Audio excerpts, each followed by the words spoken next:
आणि आता पाहणार आहोत पुणे शहर त्याचबरोबर जिल्ह्याभरातील टॉप 9 बातम्या।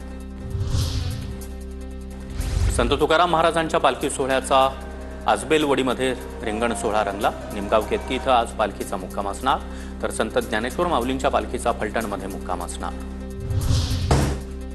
साखर कारखान्यांना मोकळीक मनी मार्जिन धोरणामध्ये बदल।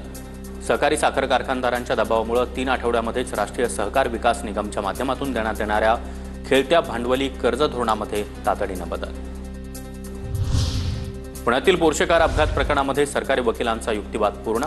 सरकारी वकिलांनी सगळ्याच आरोपींचे पुरावे कोर्टासमोर ठेवले। ससून रुग्णालयामधील डॉक्टर अजय तावरे, श्रीहरी हलनोड यांचा कडातील सहभाग कोर्टासमोर उलगडला। बचाव पक्ष 2 जुलैला आपली बाजू मांडणार।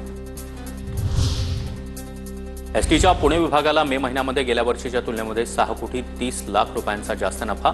यंदाच्या मे महिन्यातील पुणे एसटी विभागाचं आजपर्यंतचं सर्वाधिक उत्पन्न।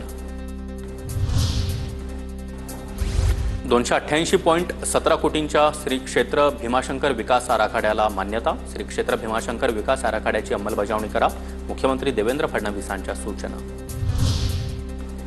पुण्यातील महात्मा फुले वाड्याच्या विस्तारीकरणासाठी आवश्यक भूसंपादनाचं सर्वेक्षण जवळपास पूर्ण। पालिकेच्या अतिरिक्त आयुक्तांकडून अजित पवारांना माहिती। वाड्याच्या बाजूची जागा घेऊन विस्तार केला जाणार। पुण्यातील हिंजवडीमध्ये साचणाऱ्या पाण्याबाबत प्रशासनाकडून गंभीर दखल।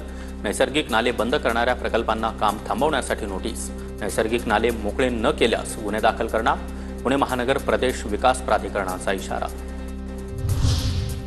11वीची प्रवेश प्रक्रिया लांबणीवर। तांत्रिक अडचणींमुळे गुरुवारी पहिल्या फेरीची निवड यादी जाहीर झालीच नाही। पहिल्या फेरीची निवड यादी आता 30 जूनला। विद्यार्थ्यांना 1 ते 7 जुलै दरम्यान प्रवेश घ्यावा लागणार।